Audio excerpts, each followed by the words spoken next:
കർത്താവായ യേശുക്രിസ്തുവിന്റെ അത്ഭുത നാമത്തിന് സ്തുതി. സഹോദരൻ ജോയ് തോമസിന്റെ സന്ദേശങ്ങളിൽ നിന്നും പരിഭാഷപ്പെടുത്തിയ പ്രഭാത ധ്യാനത്തിലേക്ക് ഏവർക്കും സ്വാഗതം.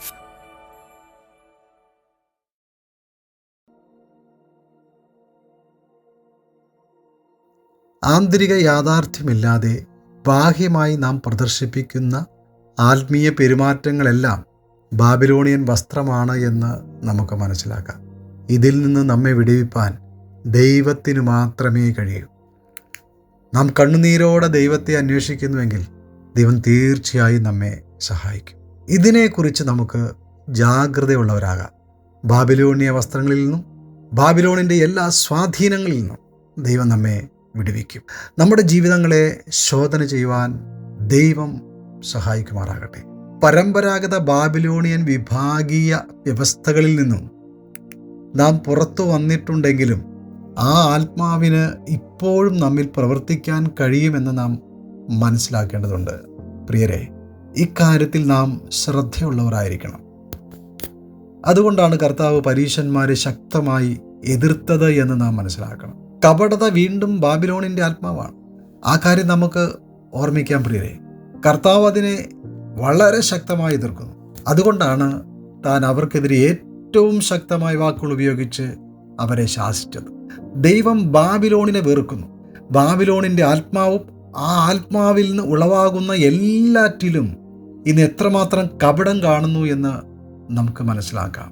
ഈ സമയത്ത് നാം കർത്താവിനോട് ഗൗരവമുള്ളവരും സംവേദനക്ഷമതയുള്ളവരുമായിരിക്കണമെന്ന് കർത്താവ് ആഗ്രഹിക്കുന്നു.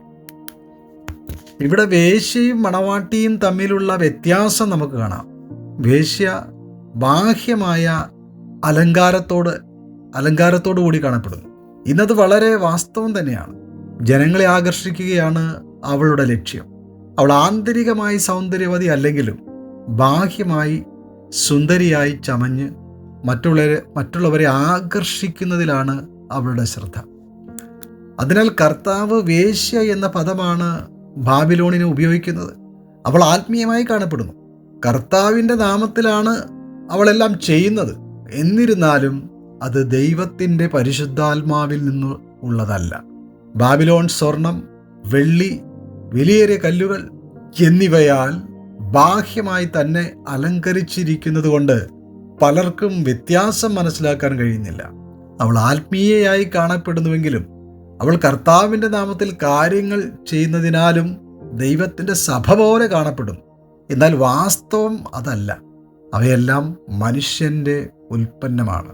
അവ ദൈവത്തിൻ്റെ ആത്മാവിൽ ജനിച്ചതോ ആത്മീയമായതോ അല്ല. ഇത് പലർക്കും ഈ വ്യത്യാസം കാണാൻ കഴിയുന്നില്ല. ആകയാൽ നാം ഇതിനെക്കുറിച്ച് പ്രസ്താവിക്കുകയും പ്രസംഗിക്കുകയും ചെയ്താൽ അനേകർക്ക് അത് നീരസവും ഇടർച്ചയും ഉണ്ടാക്കും. അവർ കോപിഷ്ഠരാകുകയും മറ്റ് സഭകളെ വിമർശിക്കുന്നവരെന്ന് നമ്മെ മുദ്ര കുത്തുകയും ചെയ്യും.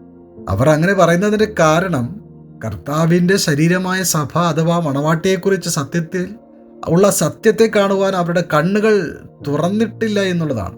ഇന്ന് വ്യാജമായ ക്രിസ്തു മതത്തിനെതിരായി സംസാരിക്കുമ്പോൾ വളരെ അസ്വസ്ഥരാകുന്ന അനേകർ ഇക്കാലത്തുണ്ട്. അത് ദൈവത്തിൻ്റെ യഥാർത്ഥ ജനങ്ങളെ ഒരിക്കലും അസ്വസ്ഥരാക്കില്ല. വാസ്തവത്തിൽ അത് നമ്മുടെ മനോഭാവത്തെ മാറ്റും. മനുഷ്യരുടെ വ്യവസ്ഥിതികളെ നാം ഒരിക്കലും അംഗീകരിക്കാത്ത ഒരു സ്ഥാനത്തേക്ക് അത് നമ്മെ കൊണ്ടുവരും. വേറൊരു ശബ്ദം സ്വർഗത്തിൽ നിന്ന് പറയുന്നതായി ഞാൻ കേട്ടത്, എൻ്റെ ജനമായുള്ളവരെ, അവളുടെ പാപങ്ങളിൽ കൂട്ടാളികളാകാതെയും അവളുടെ ബാധകളിൽ ഓഹരിക്കാരാകാതെയും ഇരിക്കാൻ അവളെ വിട്ടു പോരുവിൻ. ഇതാണ് ബാബിലോണിനെ കുറിച്ചുള്ള ദൈവത്തിൻ്റെ ചിന്തയും പ്രതികരണവും. അതിനെ നാം മനസ്സിലാക്കുമ്പോൾ ആ സ്വർഗത്തിൻ്റെ ശബ്ദത്തോടും ഭാരത്തോടും നാം ഒന്നാകും.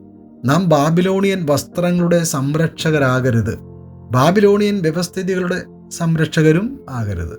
എൻ്റെ ജനമായുള്ളവരെ, അവളുടെ പാപങ്ങളിൽ കൂട്ടാളികളാകാതെയും അവളുടെ ബാധകളിൽ ഓഹരിക്കാരാകാതെയും ഇരുപ്പാൻ അവളെ വിട്ട് പോരുവിൻ എന്ന് വിളിച്ചു പറയുന്ന സ്വർഗത്തിൻ്റെ ശബ്ദത്തോടും ഭാരത്തോടും നമുക്കൊന്നു ചേരാം.